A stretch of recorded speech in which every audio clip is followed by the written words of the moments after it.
Hi friends, welcome to my channel. ఇప్పుడు నేను రవ్వ కేసరి చేస్తున్నాను, అది కూడా బొంబాయి రవ్వతో. నేను కలర్ అయితే ఏమి యాడ్ చేయనండి, కలర్ వేయకుండానే చేస్తాను. మరి ఇంకెందుకు, చేసేద్దాం రండి.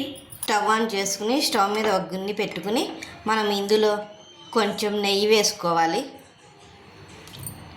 నెయ్యి వేడిపడిన తర్వాత జీడిపప్పులు కిస్మిస్లు దోరగా అయ్యేంత వరకు వేయించుకోవాలి.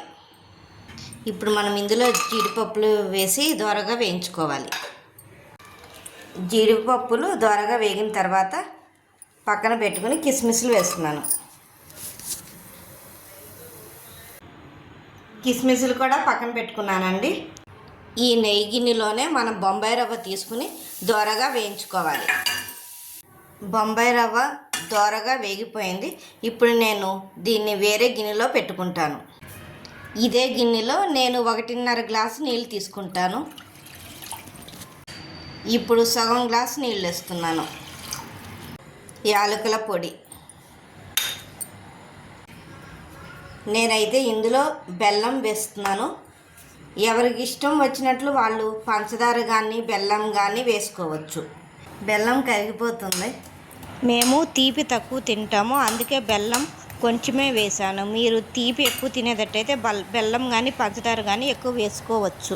నీళ్లు కలిపిలాడుతున్నాయి కదా, ఇప్పుడు మనం ఇందులో వేయించి పెట్టుకున్న బొంబాయి రవ్వని ఇందులో వేసుకోవాలి.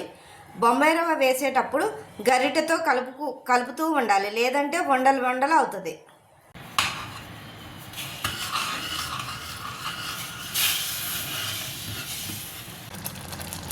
రవ్వ వేసేసాను,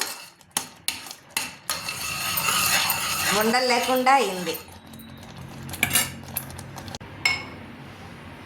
కొంచెం నెయ్యి వేస్తున్నాను.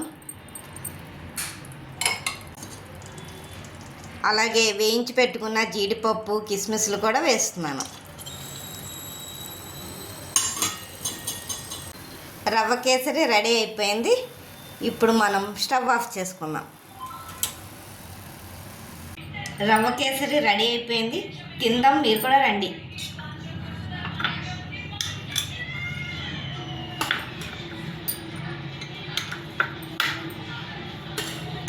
వస్తున్నారా?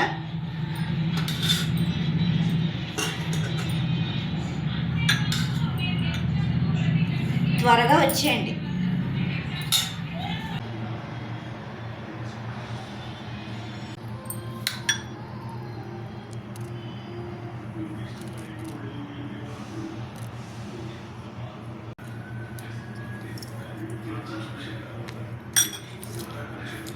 చాలా చాలా బాగుంది రవ్వ కేసరి. ఓకేనా, బాయ్. మీకు నచ్చితే ఒక లైక్, కామెంట్, షేర్, సబ్స్క్రైబ్ చేయండి. మర్చిపోవద్దు. Please support.